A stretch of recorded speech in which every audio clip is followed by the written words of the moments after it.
I was a good-looking kid. I was a good-looking teenager. Ew.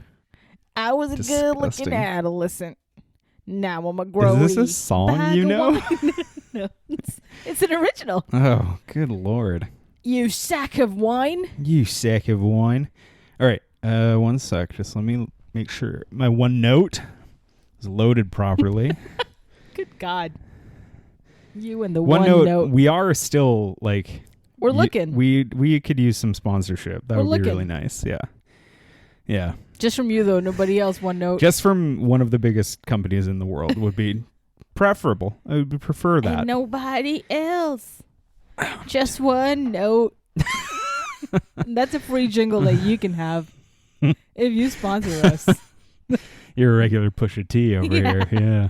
And nobody Just else. OneNote. Just That's one all note. you need for your note-taking needs.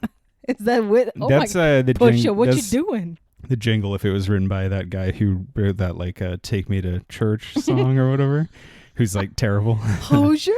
Yeah, Hosier. Yeah, The except he'll Take be Me to like church song guy. Take me to OneNote. I'm the song- pretty sad if I don't have That song OneNote. sucks. What you talking about? It makes me cry every time. Yeah. Well, since they show up on my door, I'm just like PTSD. Oh yeah, you had a over visit it. from the Jehovah's Witnesses today. This is correct? what an experience. I've only ever seen that happen on TV. You've never been visited by I've one? never been visited by the JV. I've been visited by one once, Okay. and it was Donald Glover. No, I'm just kidding. I think he is. I may be unsubstantiated, but think. yeah, You know, I think Tiffany Haddish was JV. that explains a lot. I learned recently. Yeah, That explains why she was in a Paul Schrader film. I used to work with a Jehovah's Witness. Oh. That's the end of that story. Aw. Yeah. No, she was fine. I did nothing Jehovah-y about her. Not that I would know you mean anything like about her. in your normal place of work, they had the faith. They had the gall to hire a Jehovah's Witness. I just thought you meant like you went door to door because I used to work with them. I used to help do their job. I used to help her. Yeah.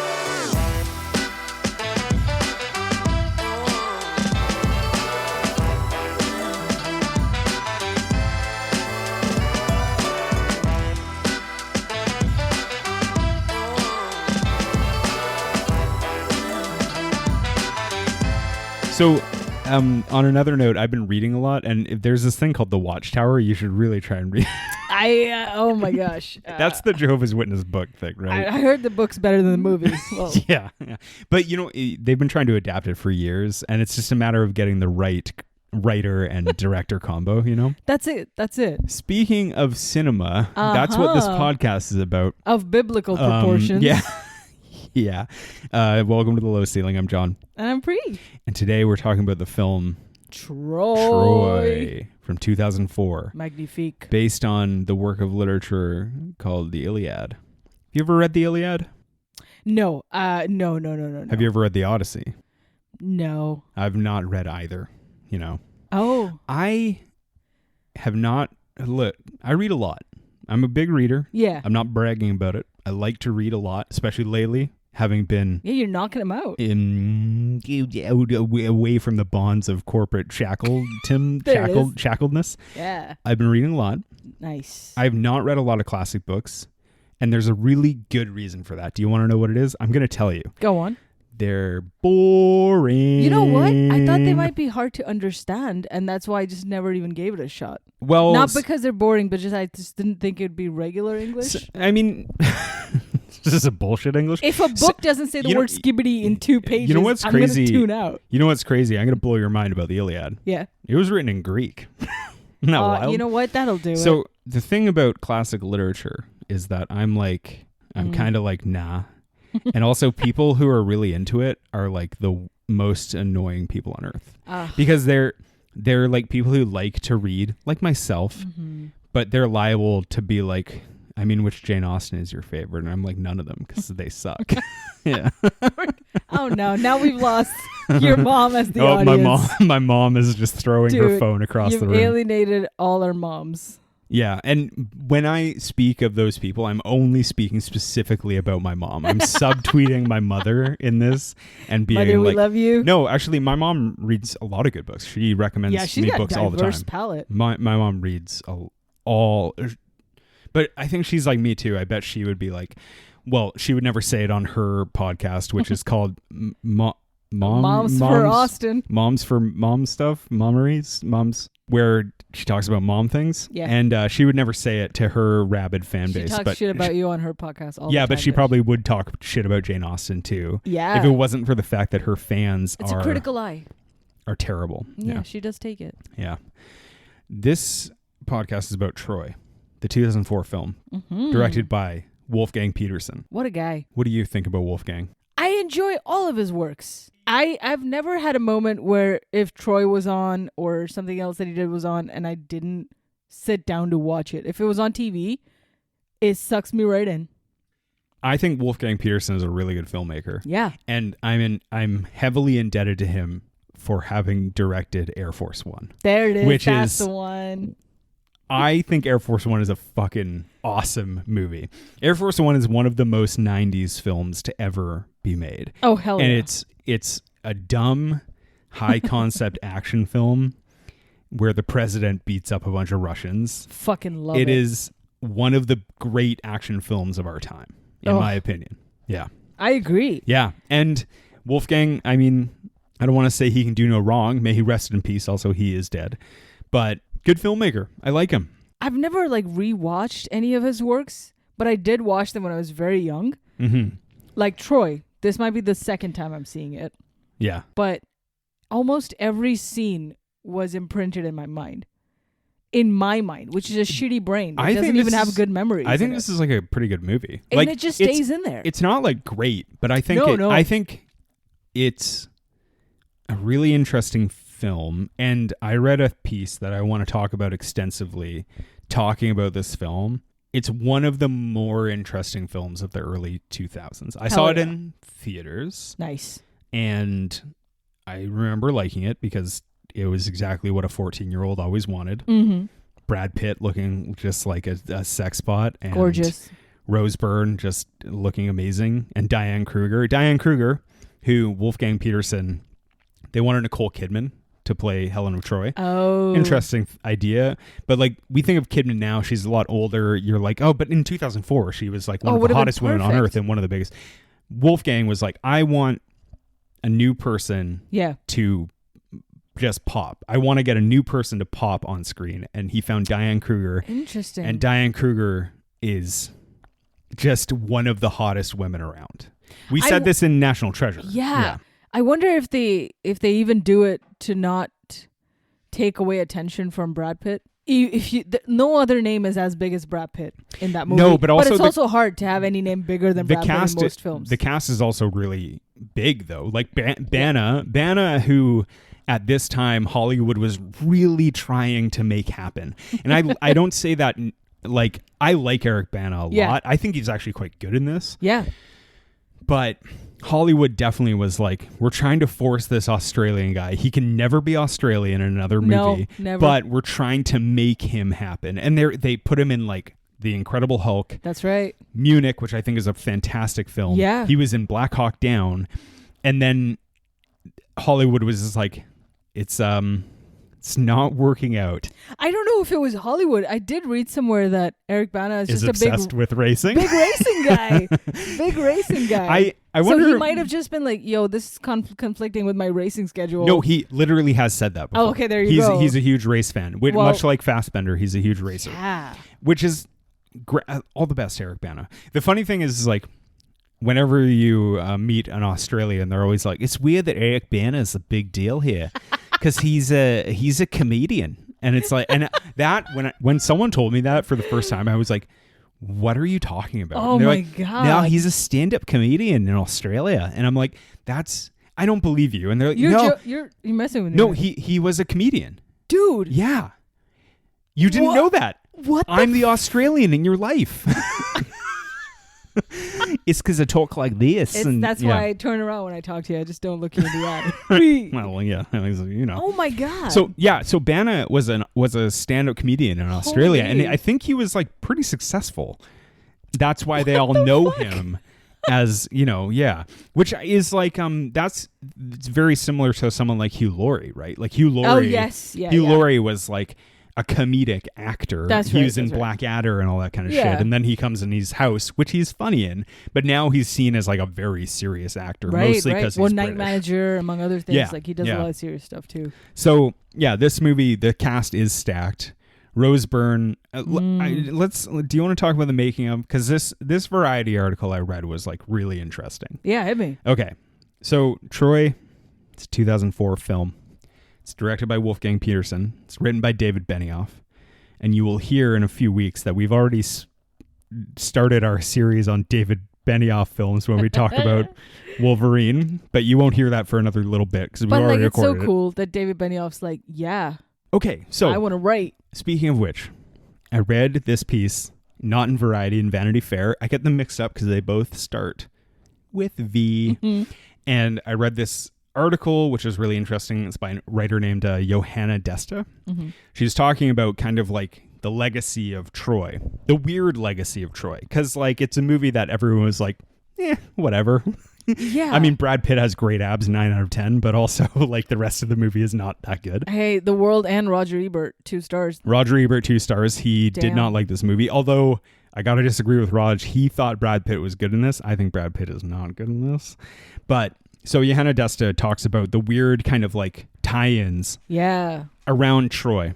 It ended up being a $175 million budget, which was massive for 2004. Yeah. It's filmed in Cabo San Lucas and Malta. Mm-hmm. That will come up in a minute. Wolfgang Peterson, he previously had made A Perfect Storm, which is an okay film and a big hit. George Clooney, Mark Wahlberg, if in fucking Boston, and they're like, oh shit, this storm. I fucking love Perfect Storm. This storm is so big. Yeah. I love Perfect Storm too. It's so good. I really want to cover it on the pod. Yes. But I have to say, and I'm not gonna win any people over with this opinion. Yeah. Who's the woman in it? Diane Lane? Yes. One of the worst female representation characters on earth. What are women doing in the storm anyway? But the thing is, she's not really in the storm, babe. Yeah, that's true. I really like A Perfect Storm. Wolfgang Peterson, though, at the time, he's a Warner Bros. Guy for big budget films, which is sound familiar to you because who was Warner Bros.'s guy up until recently? Go. Oh, man. I don't... Chris Nolan. Oh, right. Of course. Now, here's the thing. Wolfgang Peterson in 2000, whatever the fuck. He's like, I'm with Warner Bros. They own the Batman franchise. I want to do Batman versus Superman. Oh my God. I want to do a film on Batman versus Superman. Joel Schumacher has made some of the greatest Batman films, but Warner Bros. Was racking their brain forever to be like, how do we pivot away from this into something new? So Wolfgang Peterson is involved with Batman versus Superman, right? And then they're like, well, we also have this other idea of doing a thing based on the Iliad. And I believe they had a script written. Oh. Peterson meets with David Benioff, and he's so impressed by Benioff, who we sung the praises of in the episode in a few weeks. He's so impressed with Benioff that he's like, I have to choose between these 2 projects.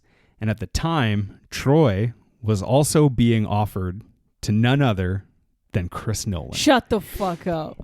And yet, Warner Bros. Having Chris Nolan is at this point, I guess he's made Insomnia. He's made Memento. Memento's a big hit. But Warner Bros. Is like, can Chris Nolan make a movie this big? Which is wild in retrospect, right? Peterson's so impressed with Benioff. He's like, I got to do Troy. That sounds awesome. And he meets Brad Pitt, and Brad Pitt's like, I mean, I look. I can live in the gym for 6 months. I got this. In this Vanity Fair article, they talk about how Peterson met Brad Pitt. Brad Pitt had lost a bunch of weight and had a huge beard for a film that never was made. I don't know what it was. Okay. And Wolfgang Peterson was like, this is not Achilles at all. And Brad Pitt was like, don't worry. I will be Achilles when I show up on set. Yeah. And Peterson is like, fuck it, I'm doing Troy. Batman vs. Superman gets shelved. Nolan, left with nothing but his dick in his hand, gets offered Batman Begins. Jesus. They say, Nolan, why don't you make a Batman movie of your own design? And Peterson in this article, he's like, thank God he made Batman. Holy shit. Yeah. But like, what a fucking butterfly effect kind of. Really? Could you imagine? Very interesting. Yeah. Yeah. But a Nolan's Troy? I mean, I'm sure it would be as amazing as I think Batman Begins Oh kind my of is. word. Johanna Desta in this article, she also talks about Benioff saying that this is kind of like, this was like Benioff's training ground for Game of Thrones, which I see a lot of similarities between this and Game of Thrones. They get it all sorted. Peterson's on board. Pitt's on board. Benioff is there.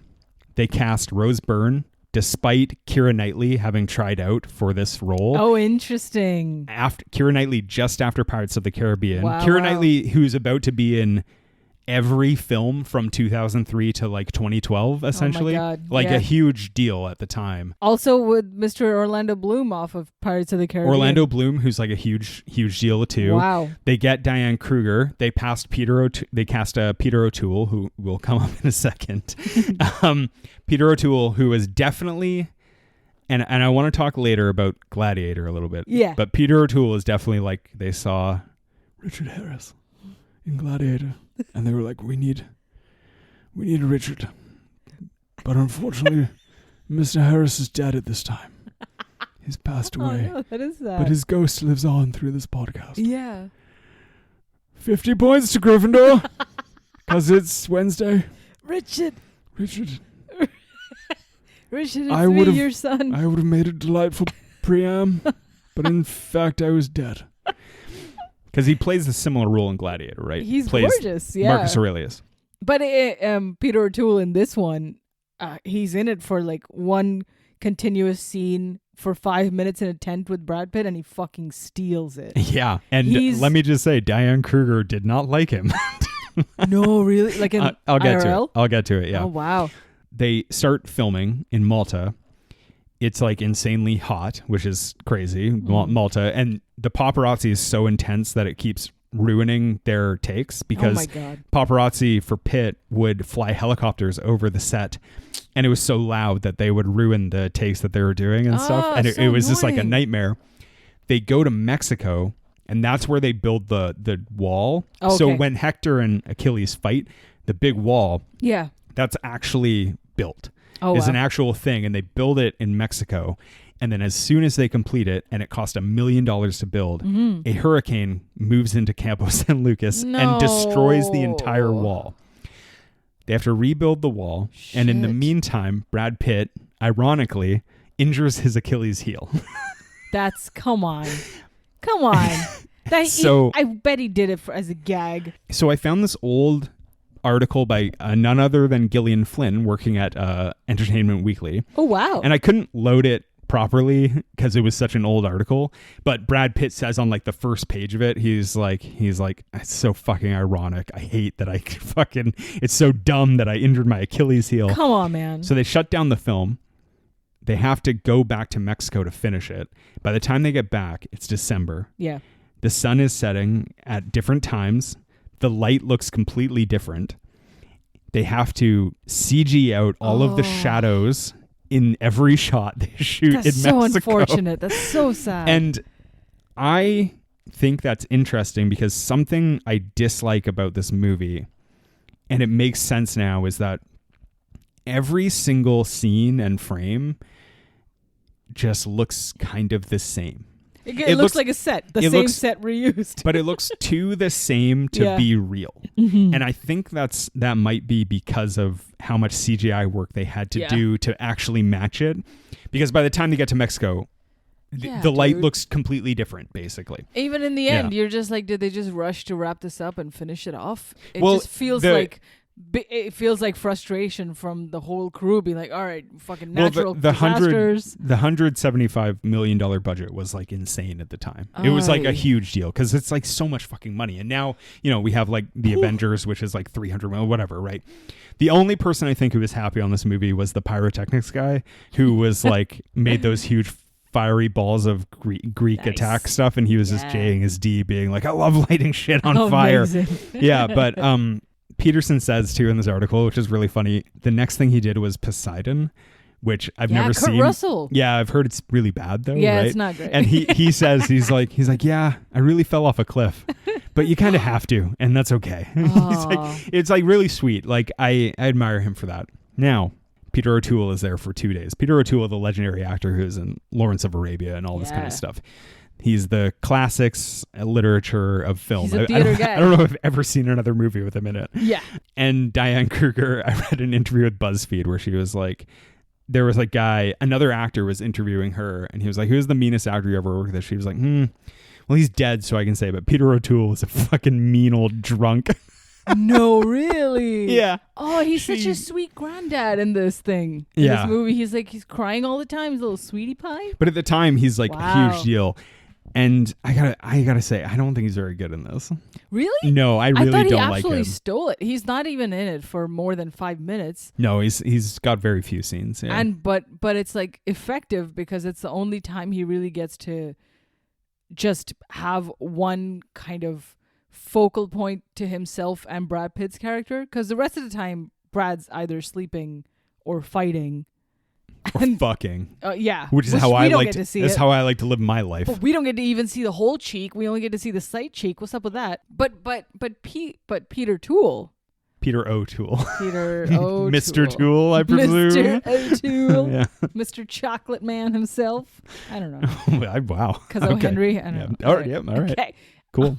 he it's so effective because he like breaks down and starts crying, and he's like not doing it in a way that is pitiful, but in a way that it's just give me this honor. I certainly think the scene where he goes to get Hector is one of the better scenes. That's what I mean. I just don't think he's particularly good in this movie. The rest of the movie doesn't even have any kind of depth or kind of emotionality from any of the characters. Like the way Peter O'Toole brings it in his son's death. Yeah, can I bring up one of the big problems with this movie? And it's kind of intricately entwined with Brad Pitt's character. Yeah. At first, when we started watching this again, I was like, I've seen this movie a lot. It's a very rewatchable film. You can throw it on and be entertained. Yeah. It's kind of thoughtless, which is okay. I was like, oh, now that we're going to do an episode on it, what do I really think of this movie? And my first thesis was like, I think I already know the problem. The problem is there's no protagonist in this film. Yes. However, you agree with me, but actually I revised my opinion, not in a good way. The protagonist is just bad. Brad Pitt is sort of the protagonist as Achilles, but he's not very compelling as a main character. Yeah. And one of the reasons for that, in my opinion, is because Patroclus is just his cousin. Yes, of course. And he should be his lover. Yeah. That's really one of the issues. And then they bring in Rose Byrne. I love Rose Byrne as an actress, but they bring her in to be this object that Achilles goes after when it's like, well, Patroclus serving as her lover would just make this story so much better. Yeah. In my opinion. No, and it would make his motivations a lot It is more 100% a studio decision after they saw Brad Pitt's body to be like, no, we cannot have him be gay. Well, it's also I think that's like a 2004 thing too. Yeah, like it's like they're not gonna. Yeah, of course. It just didn't really happen until Milk came out, I guess. But like in the book, he is right in the book. In the good book, in the novelization of Troy, yes. In the poem, or whatever, he is. Well, I was trying to read up on this and I got bored, but like a lot of people, it's never really clear. Yeah. And a lot of people are kind of like, it doesn't really matter for the actual like the poem, the epic poem itself. Yeah. But also, I'm kind of like, guys, this was ancient Greece. Yeah, dude. Like, can we just be frank about this? I know. They were probably getting it on. The only time they show him kind of being affectionate towards anyone is the one virginal character that is Rose Byrne. Yeah. The other times he's just like, oh, whatever. He's just in his tent and there's hoes around. Yeah.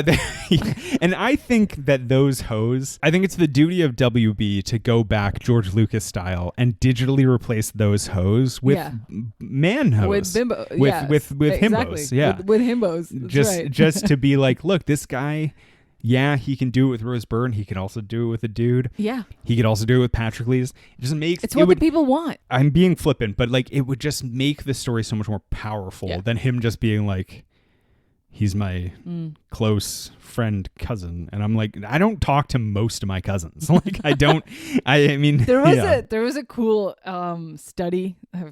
I wrote a paper on this movie. What podcast are you on again? This is NPR. No, sick. We're not making we're not making anything intelligent. But it was called hegemonic masculinity in Troy.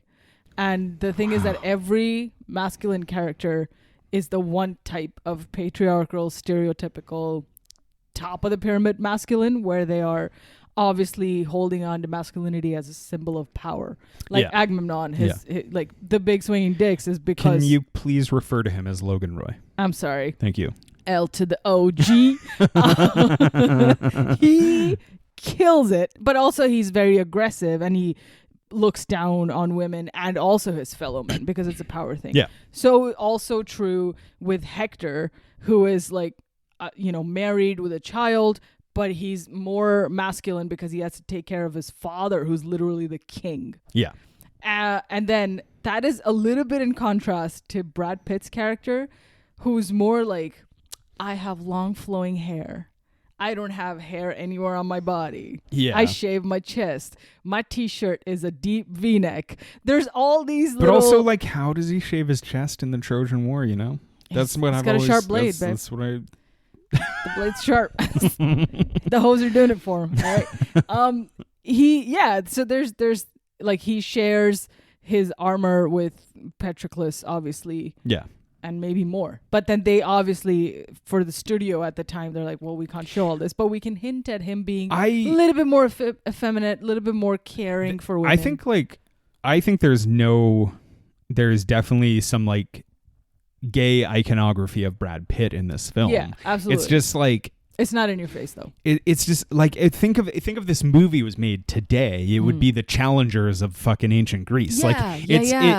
I just think Briseis as a character, Rose Byrne, just doesn't add something that you take away by making him not be lovers with Patroclus. Yeah. People rip on Benioff about this movie being like, oh, it wasn't faithful to a 5,000-year-old epic poem, and that's kind of like, yeah, well, that would be fucking dumb if it was. Yeah.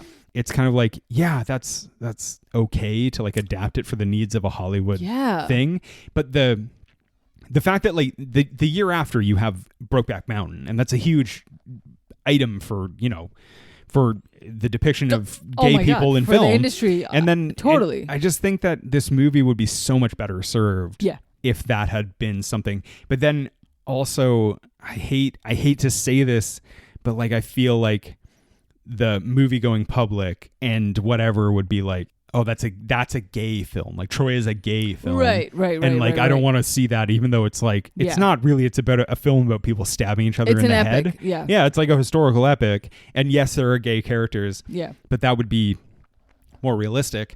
But it's also kind of like the fear of a Hollywood studio to be like, oh, we don't want to fucking piss off the Midwest. And it's like, that's what I'm saying. Like, yeah. Do you think it's just it's such a different time, you know? Yeah. Yeah, and maybe, I don't know how much sway a director really has over any of this, right? Do you think in Nolan's hands it would have been more true to the story? No, I think Nolan would have made a film that was like super respectful of women. I think he's so good at it that no. But Peterson said in something I read, he was like, it honestly never really came up. And that's fine. I like, if the conversation never really arose, then it never really arose. Yeah. But like, you know, I can understand in that time in Hollywood being like, I mean, I want to write a script about the Trojan War, but I'm not going to make it a gay film. Kind Yeah. of. I kind of get that. I don't know. I don't think it's anyone's fault. I just think the movie would have been so much better served having it. That's all. Yeah. Yeah. Yeah. In that paper too, when they were talking about all these super masculine characters, they were like, the only one who is pitiful and more of feminine. Your boy Orlando is Orlando Bloom. Yeah. But then it's all in the negative context of he's weak, so he must be like woman-like. He's in complete contrast to Menelaus, played by Brendan Gleeson, who's like a like a monster, like a masculine dick swinging monster. Totally. Which and you like, never see. And he only starts the Trojan War because his pride is hurt over this woman who's an object to him. Mm-hmm. Whereas like with like Orlando Bloom, you're kind of I like the interplay between Bloom and Bana in that Bana's like, dude, like just be yourself. Yeah. And be in love with this woman who you stole. Yeah. But like just be you because that's working. You don't want to fight this guy. Oh my God. You don't want to be in war because Hector is like, I've killed a lot of people and it's not like fun. Like I do it, but it's not like an enjoyable part of my life. Orlando Bloom's character is an idiot. It fucking boils my blood even today. I saw a Reddit post where someone was talking about Troy being like, is this movie like unfairly treated? And the first comment was someone being like, I mean, Orlando Bloom was great because it made me fucking hate his ass. Dude, right? Yeah. And I still think about this movie only in the context of how much I hate Orlando Bloom. Little bitch. First of all, goes on a peace mission to your friend's house, steals his wife, and then comes back, and when the friend challenges you to a battle, you just go hide under your brother's calves. Kill yourself. You can cut that out. I hope he hurts. Stupid. All right. I want to talk about a couple more things. Yeah. Sean Bean. Sean Bean lives. I want to ask you a question about Sean Bean. Mm-hmm. Is he the greatest historical / fantasy actor alive? 100%. He's in everything that is beloved. He is locked in to every performance. Oh, for sure. And he's like the fucking king of these types of films. And he also does each one differently.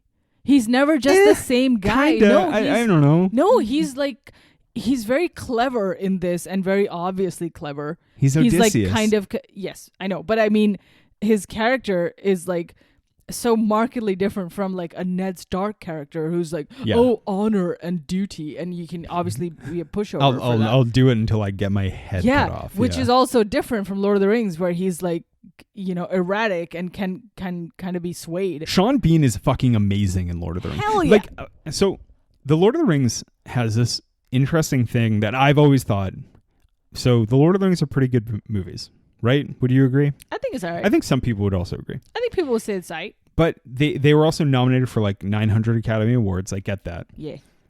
In Fellowship of the Ring, I always think of how like Sean Bean, I'm like, he really should have been nominated for Best Supporting Actor. He is so good. Mm-hmm. And I've also thought forever that Bernard Hill, may he rest in peace, recent deceased Bernard Hill, should have been nominated for Two Towers. Yeah, he's so unreal in those movies. Those two performances, I think, are really undersung, especially when it's like they stand out in a film with a cast of like 800 speaking parts. Exactly.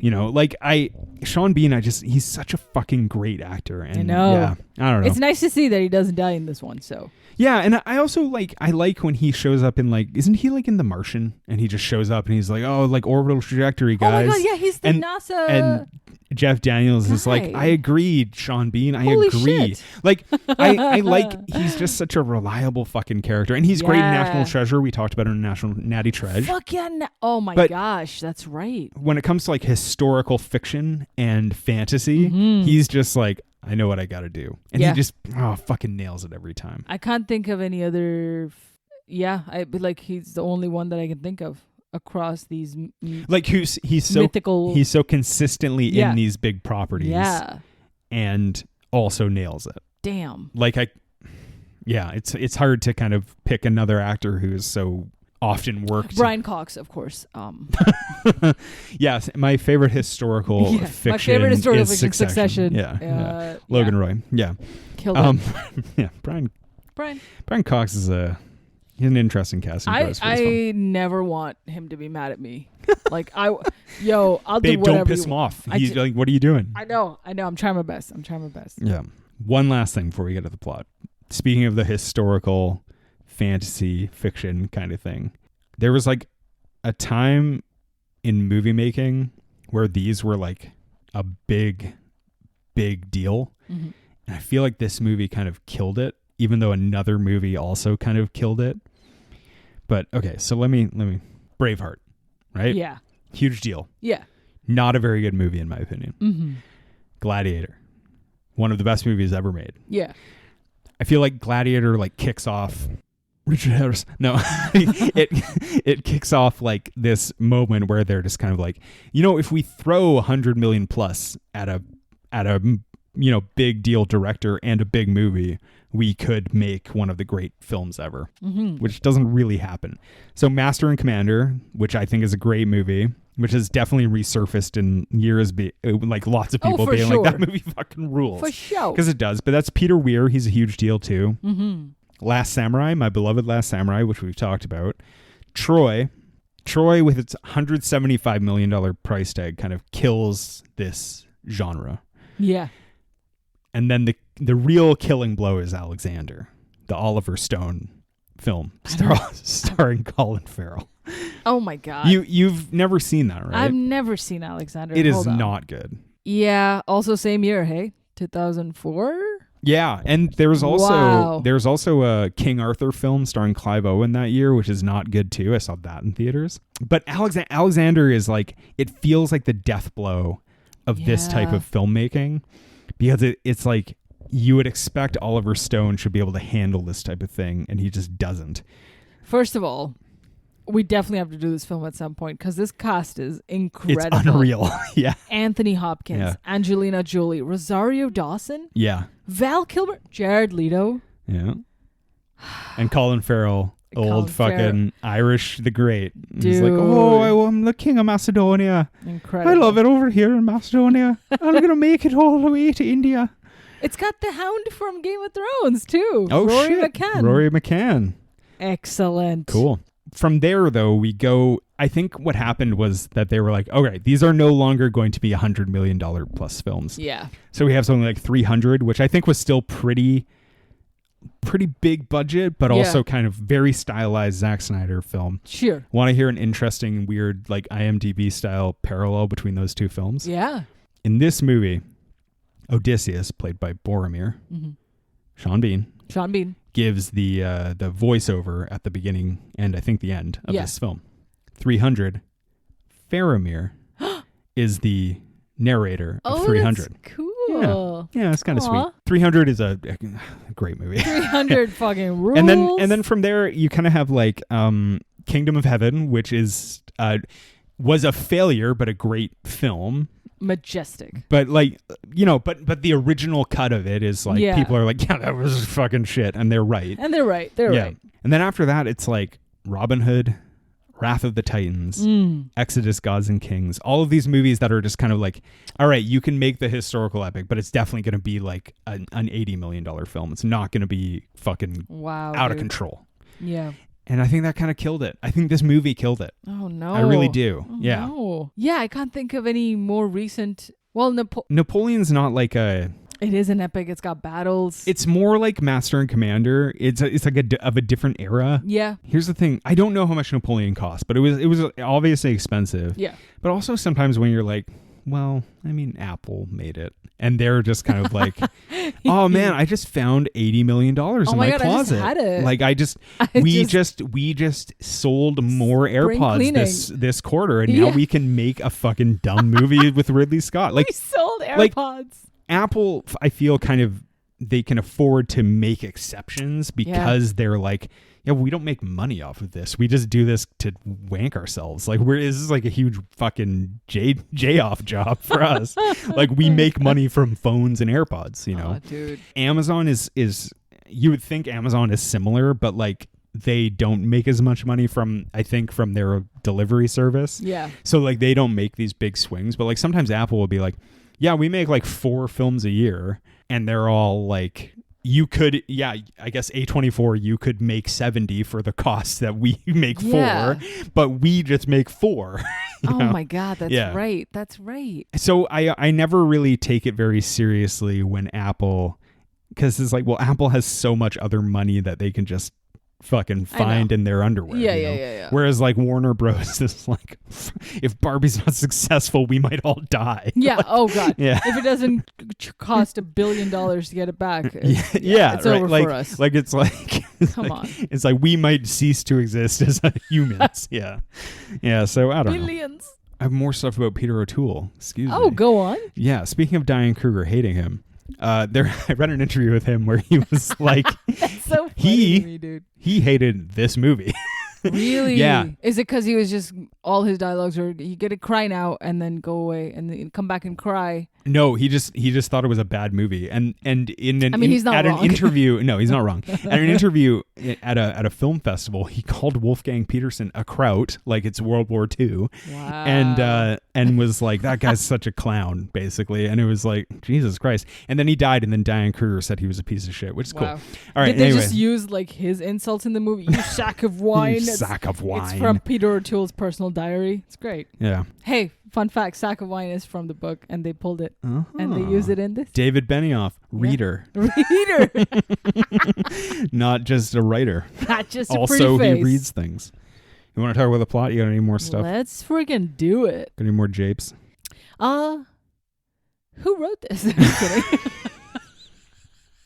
Agamemnon is fighting some folks. Logan Roy fighting some folks in the desert. He looks so good in a ponytail. Can I just... I still think it's terrible casting. I can't. It's so effective because he's just like such a dad. He's so just angry and just but my swinging dick is the biggest in this tent. And then Brad Pitt, you curmudgeon. It's great. Oh, Brad Pitt, you curmudgeon. You like my Brian Cox impression? Yeah, it's good. Do some more. French. French champagne. It's known for its excellence. Yeah. Not Brian Cox. Brian Cox. So he's fighting a war, and he's like, why don't I fight? I will match your beefcake against my beefcake guy. Yeah. And the king is like, hell yeah, this dude is like 8 feet tall. He'll kill anyone. Brad Pitt, he's off doing it with a harem of ladies. And like a young boy comes to get him, and he's like, hey, stop doing it with those ladies. You got to kill someone. He wakes up, he goes, he stabs the guy in the neck, war over. I like that scene. That's good. I think it's like a great setup for like what Achilles is as a person. Is like he's just cool, too cool. If you fight him, you die. Yeah. Which is neat. Yeah. Cut to fucking wherever, Athens, I guess. I don't know. Mm-hmm. What is Greece, really? It is blue. Yeah. And white. But it's got white in the flag. Then they go to Sparta. Sure. They're wherever, and Paris steals Helen. He's like, hey, I want to bring my slam piece back to Troy. And she's like, of course, I'll go with you, Paris. You're so hot and sexy and quasi-feminine. And he's my like, husband is just a grump, and I want to run away with you. Yeah. Brendan Gleeson is just so Irish. Brendan Gleeson, it's so hard to take him seriously as like an angry guy who's egoistical. Really? I think he's great at it. Because he's such a angry guy with reason. In everything else, he's like, I'm angry and I'm right to be because society's unjust. In Harry Potter, he's mad about his eye. Yeah. In Bruges, he's mad about Colin Farrell. Yeah, fair. In the other Harry Potters, in Bruges, he's mad about Colin Farrell from Alexander because he was like, that was such a bad movie, Colin. Dang it. Yeah. In real life, he's mad about his son Donald Gleeson. Just being sexy. He's like, you're taking away screen time from me, son. So, what a talent. Donald, you're taking all my roles. He's so reasonable as a character in whatever he does that in this, it's a little bit more shocking to see now that we've seen these other things that Brendan Gleeson's done. Now it's like, oh man, you're going to just be this murderous brute? He's like he strikes me as someone who, whenever you like cut to him, he's like, yeah, he's just grinding growling. his teeth. Yeah. Totally. But I mean, I get it. Like, his pride is hurt. His wife left him. Yeah. For fucking Orlando Bloom. Yeah. Bye. But Orlando Bloom is probably a more attentive lover. You got but to doesn't admit even that. have a good accent. What's the point? Orlando Bloom? Yeah. No one has a good accent in this movie. Oh, Brandon Gleeson does. Have you chatted with him, my guy? No, he just talks normally. Yeah. Brian Cox just sounds like Logan Roy. Yeah. I remember at one point, Brandon Gleeson and Brian Cox chatting next to each other, and I was like, who's who? Yeah. I can't tell with these when ponytails. When Menelaus is like, I want my wife back, he's like, you're Wait, which not one? a serious person. Yeah. And it's like, all right, okay, Jesus. Dad, please. He's like, I'm a serious person. I want to take the walls of Troy. Damn I it. cannot do anyone's accent in this movie. Even though normally my accent work is impeccable. It truly is. Richard Thank you for Harris, saying is that you right now? Richard Harris would be a wonderful addition to this film. He will be missed. 50 points to Gryffindor. Yeah. For defeating the Greeks in the Trojan War. Wait. Harry, Which era of Dumbledore? Harry, sometimes Oh. you have to love in order to see that hate is wrong. That's nice. That's my lesson, Harry. That's enough. That's okay. Richard Harris. Richard Harris, rest in peace. He's a hero of mine. Love him. So they bring back Diane Kruger. The Greeks are like, hey, let's do this. Let's kick off this war. It'll be really fun. We'll get the biggest army ever, and we'll control the Aegean Sea if we go defeat Troy. But one guy is like, yeah, but Troy's got high walls over there. And Brian Cox is like, you're Hector, shut up. not a serious person. Eric Bana, we're not talking to you right now. No, Eric Bana wouldn't say that. He would be like, I know I have high walls. That's why I'm so fucking good at killing people. It's just in that accent, though. Yeah, whatever. No, that's not my Australian. Oh, damn it. They head over. They take the beach. They sack the Temple of Apollo. Brad Pitt and his myrmidons. The excellent scene. Really Yeah, cool it's when good, they like yeah. run up to it and then immediately everybody gets shot at. Which I was like, guys, maybe don't go off alone. They do a real Saving Private Ryan in this yeah, film. dude. Which it also feels like a dumb thing to do when you have a whole. I'm no general of antiquity, but I thought it was a bad move. Yeah, Right? especially when he's like got 50 men and Yeah. then 25 like immediately Immediately die. shot. I was like, that he's a real dick What's for the point? doing that. You What's know. the point? Anyway, they sack the temple. Hector and Achilles have a little tete-a-tete. Tete-a-tete? Mm-hmm. Not French. Tete-a-tete. Chat-a-chat. Tete-de-tete Yeah. in the temple. And he's like, hey, Mhm. just I won't kill you. Just leave. And it's Yeah. like, all right, cool. I'm Hector. Bye. It's sweet. Yeah. Aw. There's a nice moment when just before kind of this army arrives to the steps of Troy, Peter O'Toole gets introduced to Helen, Yeah. Diane Kruger's character, and they're like, oh, what a beauty, Helen of Sparta? Yeah. And then Orlando Bloom's like, nah, son, Helen of Troy. Yeah. And then Peter O'Toole is like, awooga. His See, pants, his tongue rolls out like in the absolute mask. chills because Yeah. I feel like I'm watching the film right now. Yeah. Yeah. And then what happens after that? Who cares? Oh, Briseis gets captured, who's the cousin of Paris and Eric Bana and Hector. He gets captured, and Agamemnon takes him from Achilles and is like, I mean, she's a hottie. I'll keep This her is for my slave myself. now. Yeah. Yeah. And then Achilles, that really annoys him because he hates Agamemnon a lot, even though he keeps working for him like an idiot. Yeah, why? Yeah. I don't know.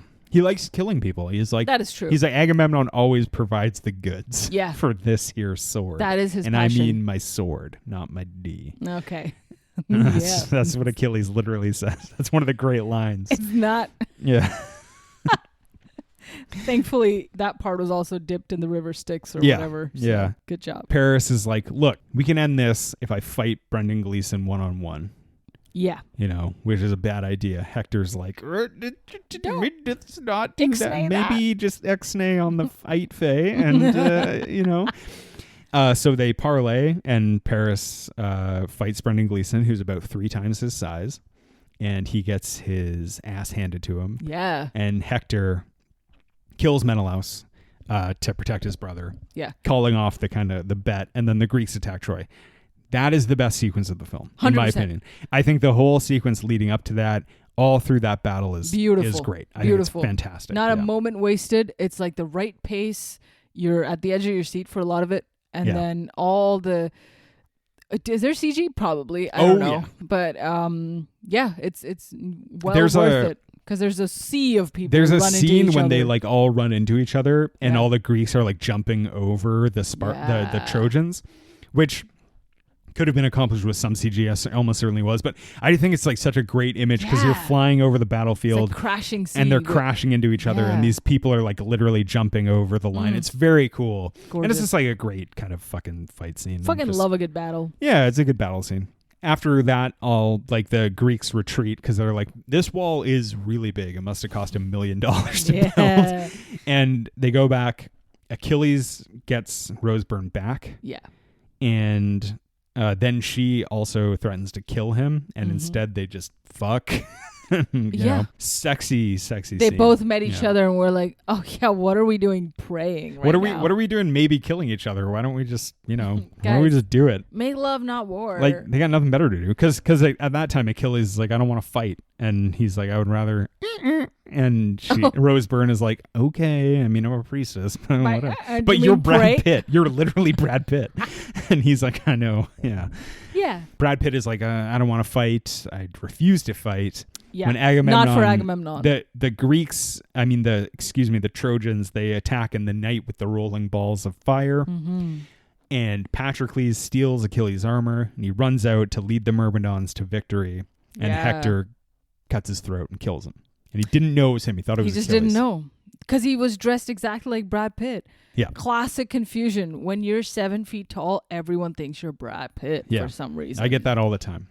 And I like the scene of like Sean Bean and Eric Bana being like, that's enough. Enough for one night. Today. Enough for one day. Yeah. I thought it was really cool. Yeah. Obviously Achilles is not happy about that. Mm-hmm. His cousin in quote unquote. So he goes to challenge Hector for a duel. Yeah. This is like the key scene. This is like the key epic scene of the film.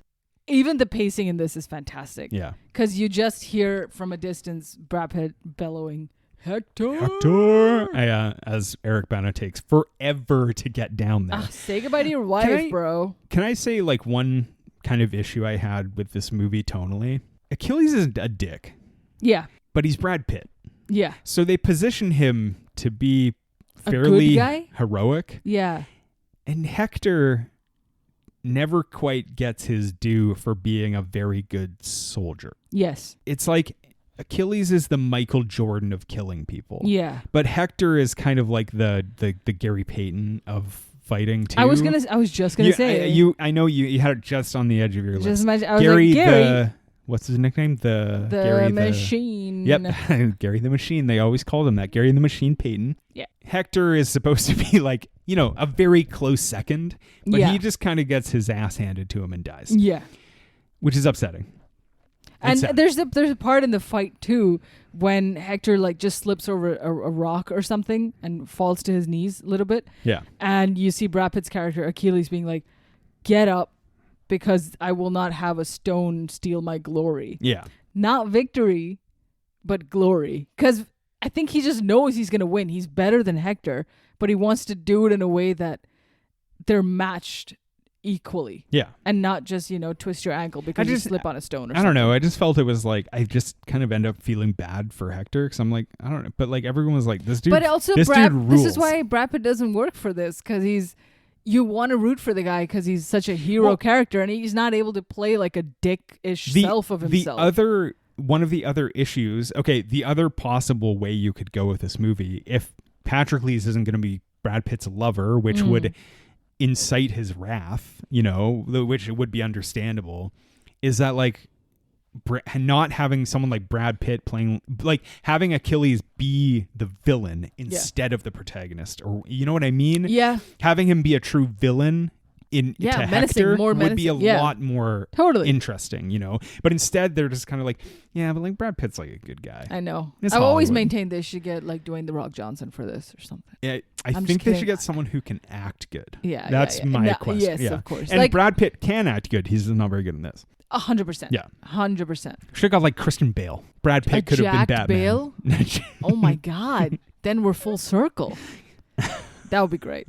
But whatever. Like I find it like weird. It's a weird like tonal thing because then later when Brad Pitt is like rushing to save Briseis, you're just kind of like, this guy's such an asshole. Like I don't. Yeah. Why does he give a shit? But why do I give a shit? Why do I care about what he has to do with this woman who's like made up or whatever? Yeah. It's dumb.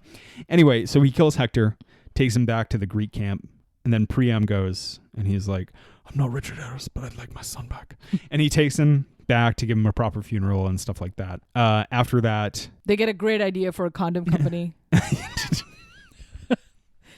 They're like, stop the presses, call the marketing team. Yeah. Write this down, gang. It'll stop everything unless you come a little horse. Yeah. Which, okay. That's too perfect. And then Agamemnon is like, I'm gonna come on all these walls no matter what. And I'm gonna jail but over he's this. basically like, I'm gonna try and take this city even if it kills everybody. And then Odysseus, Mr. Smarty, is like, what if we did the dumbest idea ever? So it works. It's such a good idea. Okay, hold on though. A line that Roger Ebert says in his review is that he's like, you can't really adapt the Iliad perfectly. Okay. Because it's old. You can't really psychologically be like, oh yeah, and then they wheeled a huge horse in. And like one of the criticisms that I have about the film is that like with the Trojan horse part, you're just kind of like, I mean, this is stretching my credibility a little bit. Like they're people, like, you know what I mean? And the Iliad Wait, what's so unbelievable about it? That why would you do that?